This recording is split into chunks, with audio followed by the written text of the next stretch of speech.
جی تو دوستوں کیسے ہیں؟ آج میں آپ کو اپنے فری لانسنگ کے سفر کی کہانی سنانے جا رہا ہوں۔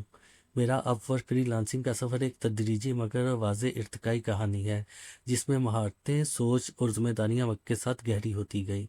میں نے اس سفر کا آغاز اکاؤنٹنگ اور بک کیپنگ سے کیا، خاص طور پر کوئک بکس پر عملی کام کرتے ہوئے۔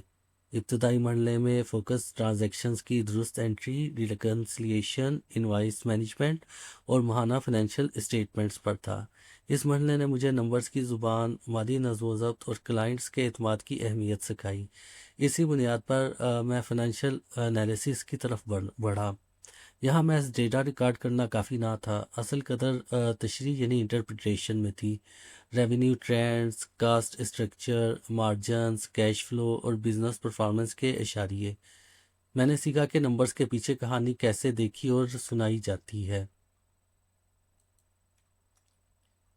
اور فیصلہ سازی کو ڈیٹا سے کیسے سپورٹ کیا جاتا ہے۔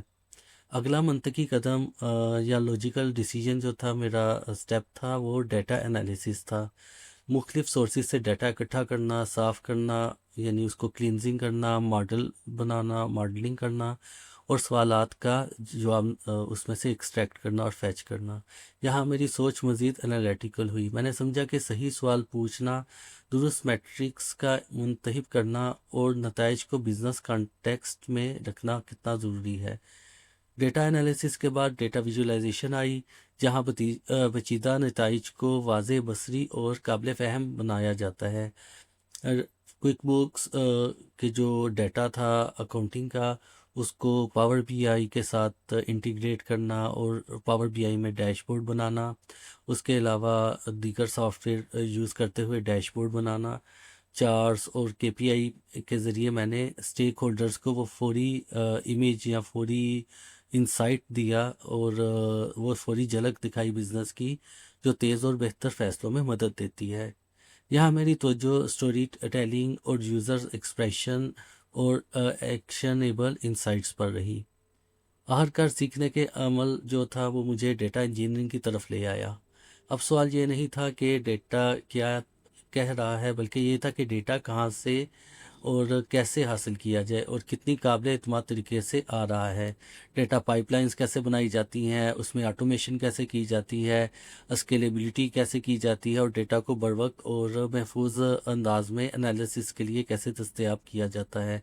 یہ سب وہ چیزیں ہیں جو میں نے حال ہی میں سیکھی ہیں، اور اس میں کلاؤڈ کمپیوٹنگ کا بھی میجر سیکھنے کا حصہ ہے۔ یہ سفر ایک جاب سے کیریئر، ایک سکل سے مکمل ایکو سسٹم کی طرف بڑھنے کی کہانی ہے۔ اپ ورڈ پر ہر مرحلے نے مجھے اگلے درجے کے لیے تیار کیا، اور سیکھنے کا یہ سلسلہ آج بھی جاری ہے۔ تو یہاں پہ میں آپ کو دکھاتا ہوں کہ اس طرح سے یہ میری سرٹیفکیشنز جو میں سیکھتا گیا وہ اس پہ ایڈ ہوتی گئیں، اور حال ہی میں نومبر 2025 میں میں نے I B M data engineering professional certification کو کمپلیٹ کیا ہے۔ اور اس کے ساتھ ساتھ سیکھنے کا عمل، مختلف چیزیں سیکھی ہیں۔